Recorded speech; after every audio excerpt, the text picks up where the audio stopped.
one thing I like to work with a lot are my fingers. I like to work with my fingers more so than a lot of other players, just because what it allows me to do is get a different sound, almost like a more percussive effect that you couldn't get with the pick, you know.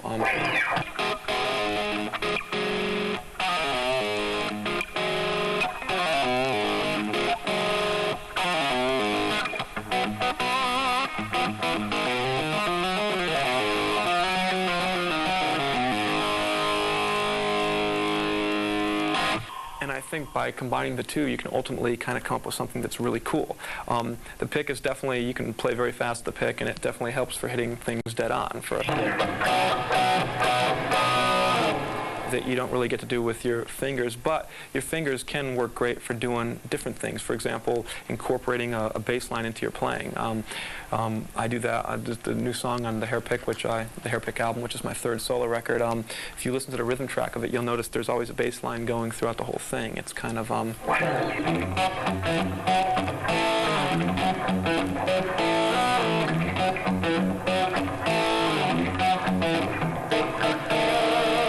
and by working with your fingers, you just get a different sound. It's almost more of a kind of a personal sound, and you know.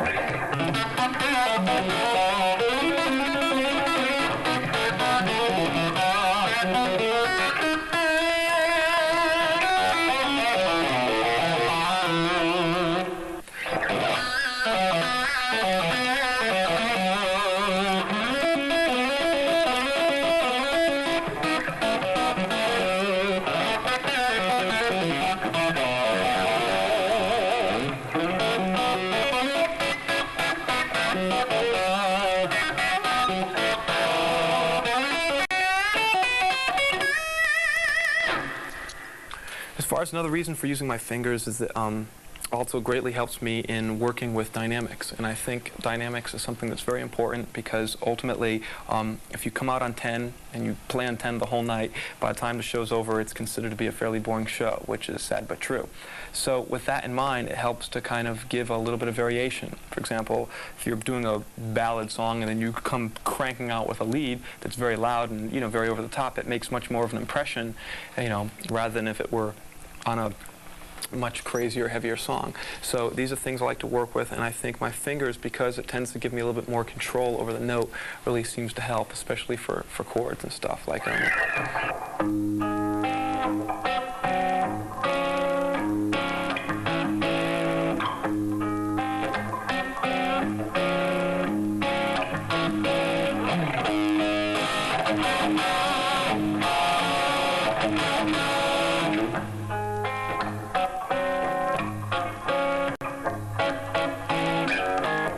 As far as dynamics, you can always rely on your equipment. For example, now I don't particularly do this, and we'll get into this a little bit later with the equipment, but certain players use different kinds of, you know, different presets and patches if they have this, you know, foot switchable stuff. You can rely on your equipment as far as getting different types of dynamics. I tend not to because the only true common factor in any of the gigs I've ever played is that nothing ever really works. So with that in mind, I've tried to keep things really basically as simple as possible and always kind of relied way more on myself than I have on of any of my equipment. But like I said, some people can turn down the volume knob, some people switch to, you know, have single coil pickups and switch from humbuckers to single coils, and that also helps kind of drop stuff down, but I typically tend to shy away from that just due to the fact that it never really works for me. So with that in mind, that's just yet another way you can also work with dynamics and things like that. Now, as far as other things, which is a big factor of it, is the equipment, and I think it's something that needs to be covered.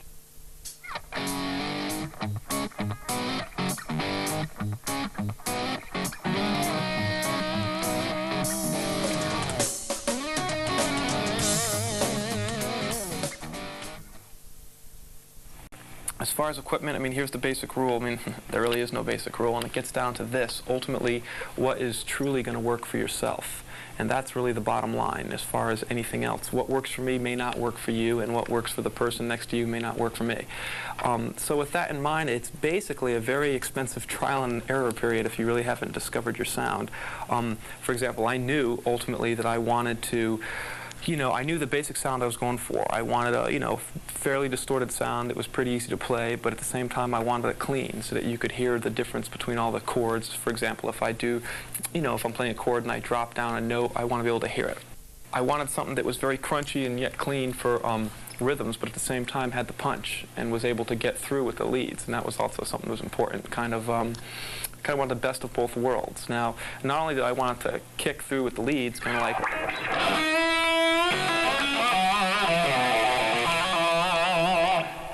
and not only did I want it to cut through with the leads, but I also wanted to be very smooth at times, yet very abrasive at other times. For example, I wanted to be punchy enough to cut through for a rhythm thing, so it's kind of like, but at the same time I wanted it to be ultra smooth, and I wanted a very kind of smooth, warm neck pickup sound. And at the same time, I had to kind of find a way to, when I turned to sit up down, I also wanted it to go clean. So as you can see, I don't rely on anything else with the exception of what I have at my hands. And just out of pure necessity, it works best for me. So the way I kind of figured out was, first I had to figure out what kind of guitar I wanted to play, and that brings me to my guitar. The guitar I'm playing is a Samick, and it's a brand new guitar that I pretty much custom made by myself. What I did is I sat at home and drew out exactly what I wanted, and this is actually a prototype, and the model, there is going to be a series actually of guitars coming out, and it's a little bit different than this one. It's got an extended piece here, and it's got a couple body contours, but this is the very, very first prototype. And basically what it is the body's made of alder, which is a pretty warm, pretty smooth wood that works really good for, what I wanted. The neck is made out of maple, and I wanted it for the bite. It kind of really helps, especially for chording. I use very big frets, huge frets, like jumbo frets, pretty much. And the reason being is because so much of my sound comes from my left hand anyway, so I figured, it just makes it a lot easier to bend. I remember like 10 years ago when when I first started playing, they had guitars with really small frets, so it's really hard to bend. So I've got pretty big, almost like Jim Dunlop 6100s on here. I use 2 humbuckers, and I've just always pretty much used it. I've experimented with single coils, and it never really worked for the type of sound that I wanted to go for, which was a pretty straightforward rock and roll sound. And ultimately, I'm running 2 humbuckers. They're Seymour Duncan pickups, and what it is, it's a custom model pickup that I have out. It's called a blues trembucker, and it's wound very close to a PAF, and it keeps the guitar very natural and clean sounding. And that's something that really helps a lot, because if you have a totally distorted sound coming from your guitar, it's hard to get anything clean out of it, whereas it's a lot easier to make it more distorted. So that's how I kind of came about with that. Like I said, I have 1 volume knob and a 3-way switch, and it's pretty much wired bridge, and then neck, because if you watch, ultimately, I'm always switching between these 2 pickups, especially even in between a lot of licks. I'll start off with the bridge pickup,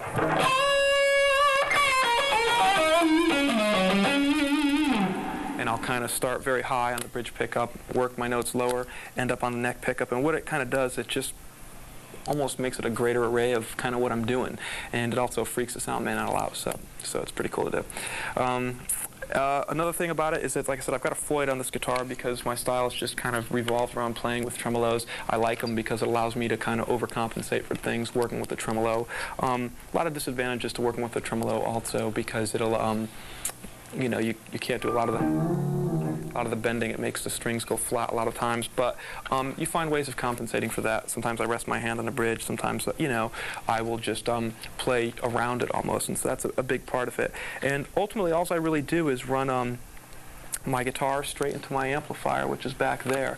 The amp's a pretty special thing, and that has a lot to do with my sound. And I think a lot of people don't realize that ultimately you are totally, completely, and truly influenced by your sound. For example, if somebody gave me a telly through a clean amp, realistically I'd probably play a lot differently than I do now. And so, which also works well, because a lot of times in the writing process, by working with different pieces of equipment allows me to write different songs, and so I kind of get inspired by different guitars and different pieces of equipment, because it throws you in a different mood and allows you to play differently. But ultimately, the amp is a pretty special thing. It's an amp that my father actually custom made for me. It's a Dirty Boy amplifier. It's one of a kind, and basically the story behind the amp, it's a very simple principle that's kind of been taken to the farthest region of what we could do. I always liked distortion, but I always used to use older amps where I would turn them up and let the power section really work, more so than the preamps. Everybody today has got these huge racks with all these preamps and stuff, and that's how they get their sound. Mine's pretty much backwards. I get my sound mostly from the power amp, and the preamp has less to do with it. So ultimately, what you'll see on the back of that amp, if you can zoom up on it, is that there's a big knob, and what that knob ultimately does is control the voltage, but in a much different way than a standard variac controls it. I guess your regular amplifier, a lot of people take their amp, plug it into a variac, and try and achieve the same sound, and the amp was designed that only certain part of the amps work on that control, and it's basically a very complex thing that ultimately just allows the guitar to sound great. You'll notice I've got it down to about 40, which means I'm probably running at about, I don't know, maybe 60 volts right now, but the amp is excruciatingly loud, and it's also probably the most versatile amp I've ever worked with. So especially on my third solo record, Hair Pick, you'll definitely be hearing the amplifier. And like I said, this is the stuff that I use, and the reason why I use it, you know, is pretty much very simple. It's my trial and error has pretty much led me to kind of work with that. I know that in a clinch, you know, situation where everything is failing, these two things always come out the same. I like really big necks on guitars, and I like amplifiers that are really loud and pretty clean yet distorted enough to really rock out. So and that's what my experience has led me to believe. The best advice I could ever give you is realistically, you're going to have to pretty much go through that process yourself and decide whether you're going to work with single coils or, you know, humbuckers, or where you want to place it. And like I said, just keep in mind that there is no rule. The most expensive guitar is not, by far, not necessarily the best guitar for you. You have to decide ultimately what's going to work best for you.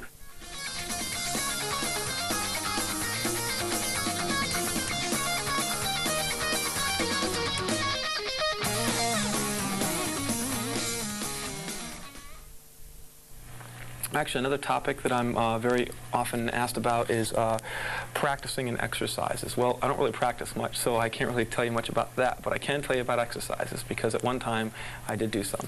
So with that in mind, the exercises I used to do were pretty much simple.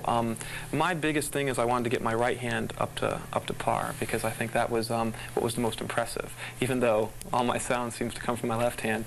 What I would do is ultimately take a pattern, it can be any pattern, and I would just start slow and ultimately build it up. I would try and take a hard pattern that was very hard to me and try and get it not necessarily fast but clean. I was more into being a clean player than I was a fast player, because everybody around me was really fast and not very clean. So with that in mind, I took a simple pattern, kind of like well, I mean, something like a 1-3-5 spread, ultimately like and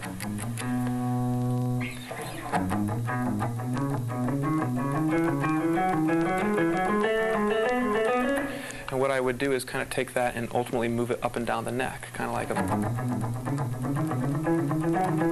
Then I would take it, you know... And then I would just keep slowly but surely moving it up.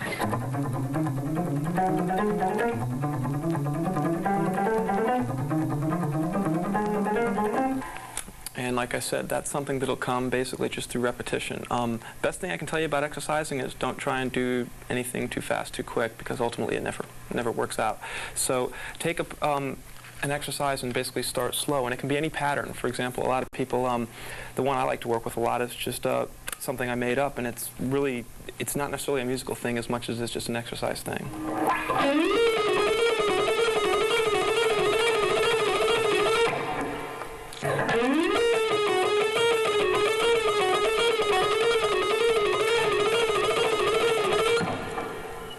Like I said, as far as picking goes, you could try starting slow and building up, for example, on a tremolo thing, which is a pretty standard thing. You can kind of...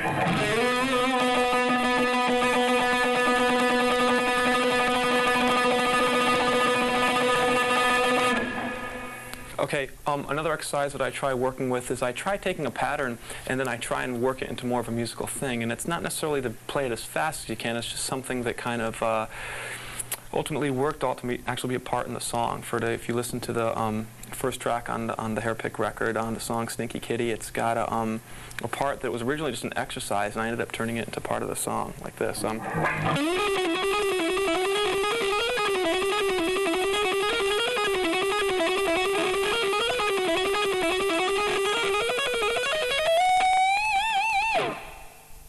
A lot of people always pointed out the fact that I did point the pick and that the pick is shaved. The pick part I saw another player play, and I really liked the way that person played. So ultimately I took and filed the pick, and I tried playing with it, and it was terrible. I was like, this totally sucks. Why would anyone want to file their pick? And I tried it for about 2 days. I figured, let me at least give myself enough time to fully try and make it happen. I couldn't get it to work for me, so I went to go back to a regular shaped pick, and I hated it. It was like worse than I've ever played, so I've just kind of gotten almost like addicted to playing with the point. And ultimately what it really does is it makes it harder to play, if you can believe that or not, but which is fine, because when you're out in front of people and you're playing, and if the guitar is too easy to play, I fall over it sometimes. Sometimes I need the guitar, you know, that's why I keep the action so high on it, and that's why I keep my pick pretty pointed, because it just makes it a little bit ultimately harder to play.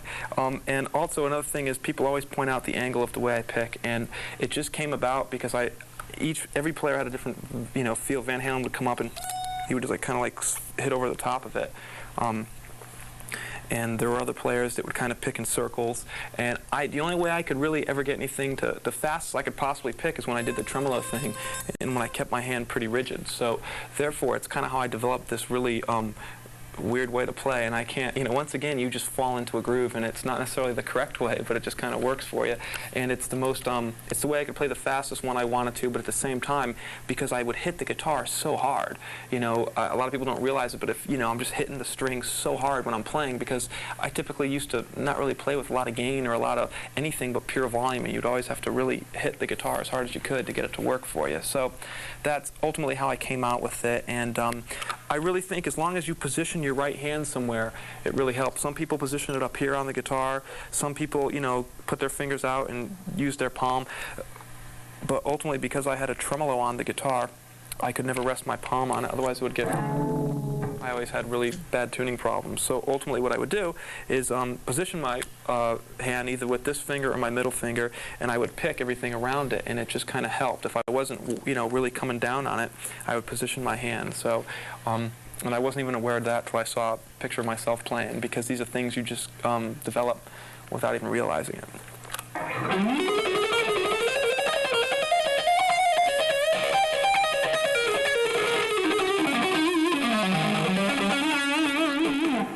You'll also notice I keep my thumb over the guitar a lot, and I tend not to use my pinky, which everybody painfully points out to me. I do use it, but I use it more on the, you know, on the arpeggiated stuff, like, because that's ultimately where my pick, you know, it's where I kind of needed it for the stretching. Because I have fairly, you know, large size hands, it made it, I could always compensate with moving this finger over, which kind of formed a bad habit. But ultimately, I just picked it up, and I picked using my thumb over it because I was always bending so much, and I wanted to get to strength. The only problem with keeping your thumb behind the neck perfectly is, one, when you stand up, your guitar is so much lower that you don't seem to have as much strength, and you can't have quite as much control over bending the notes. And because I really like to really have a pretty wide vibrato,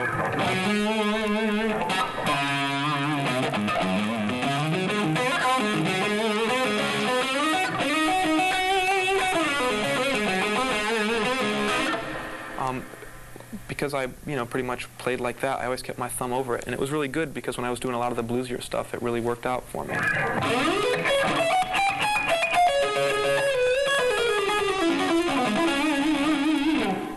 And it also kind of helped when I was doing a lot of, when I would try and get percussive with my playing, I kept my thumb over it because it also helped me mute a lot of the strings.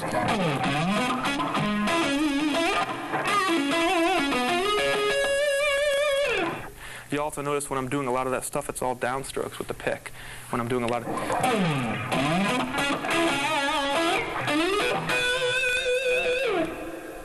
And as far as other exercises, you'll notice everything we've kind of worked with today on this tape, I've tried to keep as close to a pentatonic scale as I can, because ultimately to give people too much at one shot kind of sometimes works against you. So with that in mind, there's other things you can work with. Like I said, keep in mind everything we've done has been basically really close to the pentatonic, almost that blues boxy scale. Now, in order to get away from that, what you ultimately have to do is find different scales that are going to work for you. And the problem is that